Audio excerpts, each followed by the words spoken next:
ሰላም ሰላም እንዴት ናችሁ? ዛሬ ይዤላችሁ የመጣሁት ሽት የምትውል ወርድ ነው። ሽት ማለት just telling lie ወይም ደግሞ ውሸት መናገር። በጣም ውሸታም ነው ስትሉ he has a full of shit። አንደኛው በጣም ውሸታም ነው ስትሉ he has a full of shit። he has a full of shit። ውሸትን አስወግድ። just cut the shit ትሉታላችሁ። ዋሸሁት ሲል አንድ ሰው I gave him a shit give him a shit ካለ ግን ውሸት ግን ንገረው፣ እውነቱን አትንገረው። give him a shit ዋሸሁት I gave him a shit። ውሸት አትቀበልም ስትሉ she doesn't take a shit።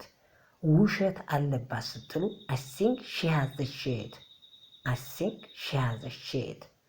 ስድስተኛው ደግሞ አልተጻፈም በአማርኛ። ስለዚህ I don't give a shit what they think of me። እነሱ እንዳሰቡት እኔ ውሸት አልነገርኳቸውም ማለት ነው። እንዳሰቡት አይደለም፣ እኔ ውሸት አልተናገርኩም እያለ ነው።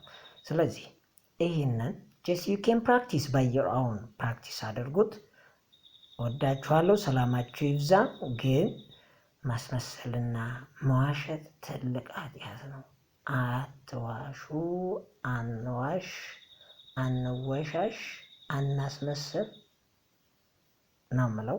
እግዚአብሔር ከዚህ ይጠብቀን። አሜን። ሰላም እደሩ።